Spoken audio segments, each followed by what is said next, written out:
I do so swear. L'heure est grave au Cameroun. Le pays au bord de l'implosion alors qu'un homme, Issa Chiroma, elle élu du peuple, s'apprête à défier l'ordre constitutionnel en prêtant serment. Cette information nous vient d'une source proche, Eric Change. Préparez-vous, l'histoire est en marche. La bombe Change. Bonsoir et bienvenue sur Nouvelles d'Afrique. Depuis plusieurs jours, les rumeurs s'accumulent sur la toile concernant la situation et la santé du président élu, Issa Chiroma Bakary.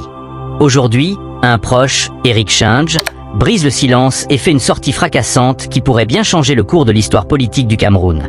Selon Change, qui affirme sortir d'une rencontre avec le leader, non seulement Chiroma est en excellente santé et très motivé, mais il est en pleine préparation pour ce qui serait le plus grand défi politique du pays, l'installation d'un gouvernement et la prestation de serment du président légitime.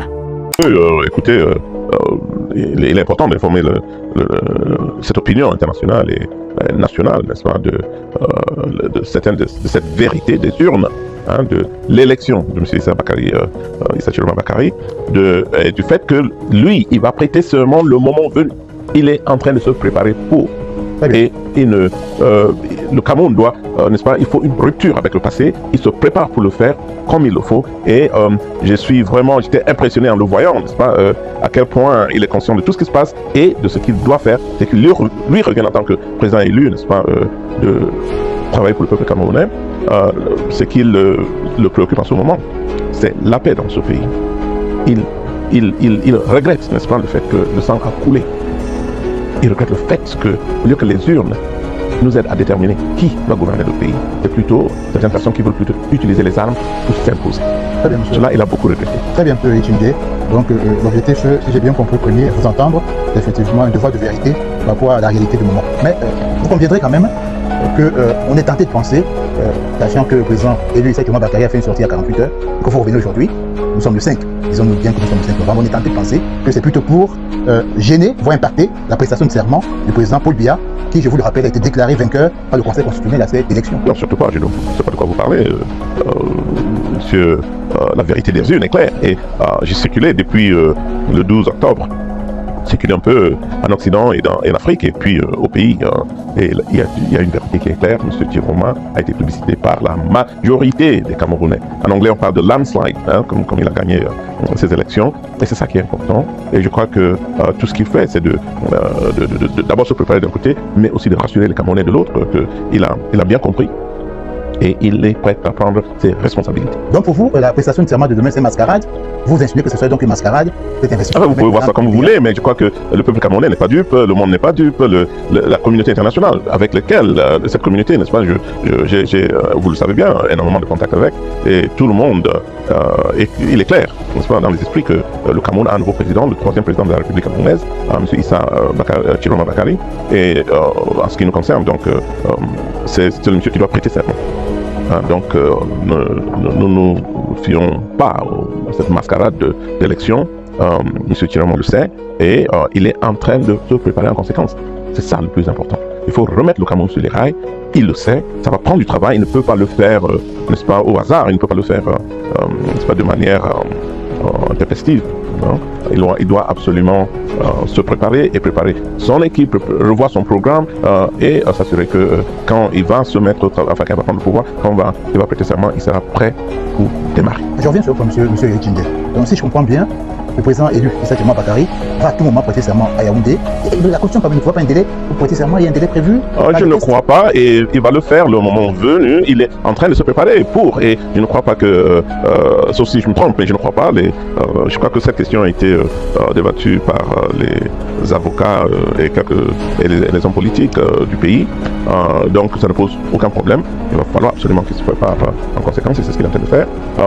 Moi je crois aussi que le moment venu, il va s'adresser aux Camerounais. Il m'a dit que ce qui l'intéresse le plus maintenant, c'est d'éviter toute situation qui peut provoquer, n'est-ce pas, ou qui peut amener les gens à descendre dans la rue et amener surtout l'armée et la police à tirer comme ils ont l'habitude de le faire.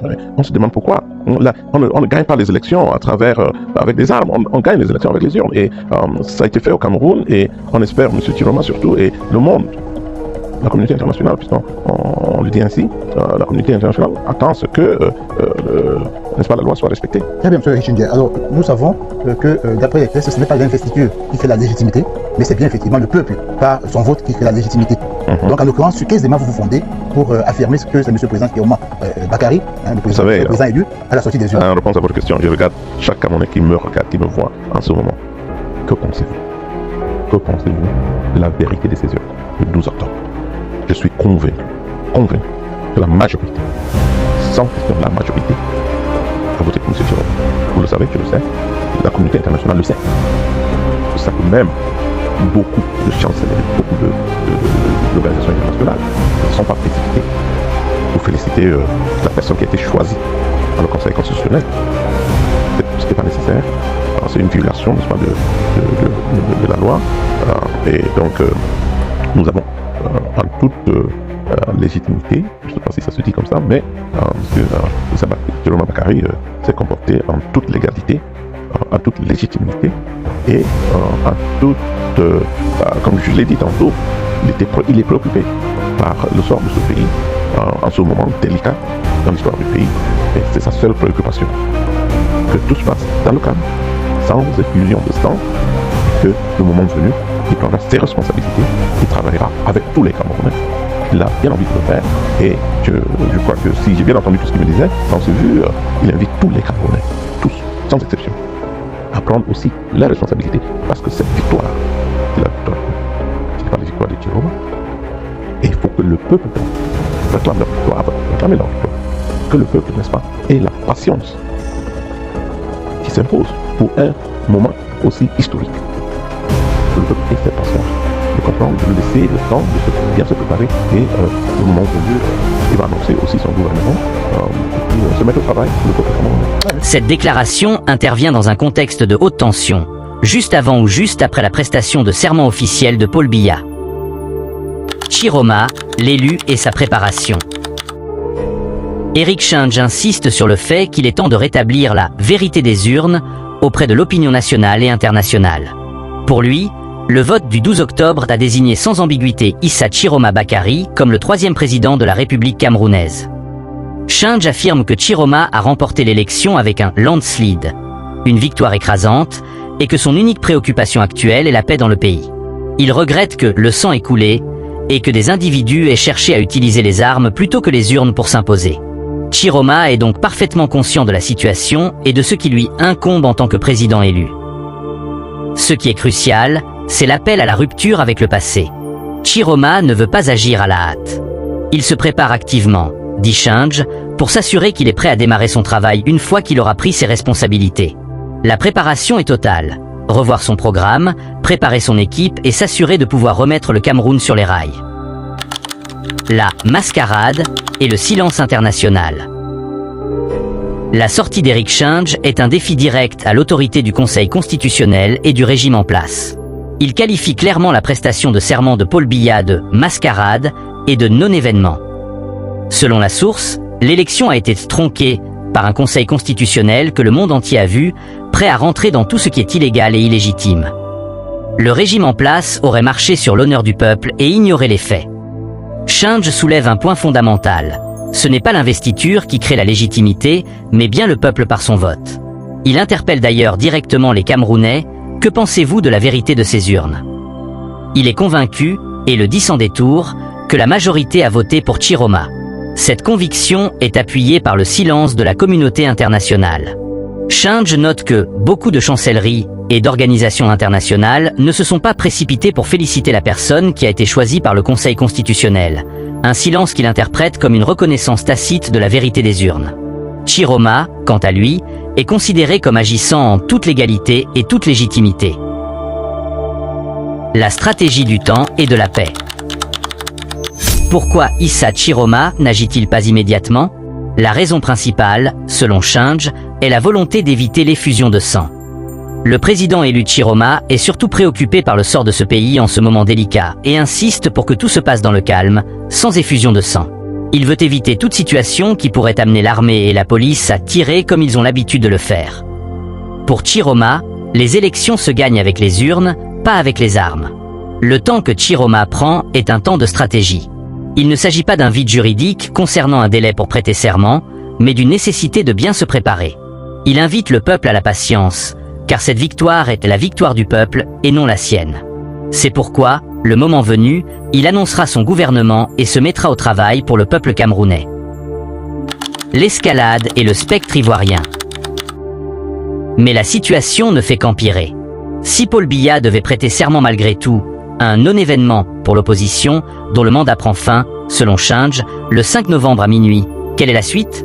C'est la question qui hante les esprits et qui renvoie aux heures les plus sombres de l'histoire africaine récente. Le discours de la discorde. L'investiture de Paul Biya a été marquée par un discours qui a jeté de l'huile sur le feu. Loin d'un appel à l'apaisement, Biya a traité Chiroma et ses partisans des opposants irresponsables. Ce langage est une rupture nette, un refus de dialogue qui alimente la crise. Le parallèle avec la Côte d'Ivoire. Laurent Gbagbo et son épouse ont leur destin entre leurs mains. Si avant la fin de la semaine, ils n'ont pas quitté le poste qu'il occupe, Laurent Gbagbo, en violation de la volonté du peuple ivoirien, ils seront nommément sur la liste des sanctions. L'inquiétude majeure de beaucoup d'observateurs est le cas de la Côte d'Ivoire en 2010 à 2011. À l'époque, deux présidents, Alassane Ouattara et Laurent Gbagbo, avaient prêté serment simultanément. L'absence de dialogue et la revendication de victoire de chaque camp avaient mené à une guerre civile et à plus de 3000 morts. Aujourd'hui, le Cameroun semble se diriger vers un scénario similaire. D'un côté, Chiroma revendique sa victoire et répète qu'il va la récupérer quel que soit le temps que ça prendra. De l'autre, le camp Biya maintient une ligne dure sans discours d'apaisement. L'ordre et la force sont priorisés. Le pays est pris en étau entre la légitimité populaire, Chiroma, et la légalité constitutionnelle, Biya. La situation est de plus en plus très inquiétante. Issa Chiroma s'apprête à faire un pas historique, celui de prêter serment et d'annoncer son gouvernement dans la foulée d'une investiture qu'il considère comme illégitime. Cette manœuvre, bien que dangereuse, est une tentative d'affirmer la souveraineté du peuple. La grande question demeure. Face à deux présidents qui revendiquent le pouvoir, le Cameroun réussira-t-il à transformer cette crise civique en renaissance nationale, sans sombrer dans le chaos ivoirien? L'enjeu est total. L'avenir du Cameroun se joue en ce moment. Ne manquez rien de cette actualité brûlante. C'est tout pour cette alerte de Nouvelles d'Afrique. Si cette analyse vous a éclairé, si vous partagez nos inquiétudes ou si vous avez un avis, laissez votre commentaire ci-dessous. N'oubliez pas de cliquer sur j'aime et, surtout, abonnez-vous à la chaîne et activez la cloche de notification pour que cette information circule et que vous soyez le premier informé de l'évolution de cette crise. À très vite sur Nouvelles d'Afrique.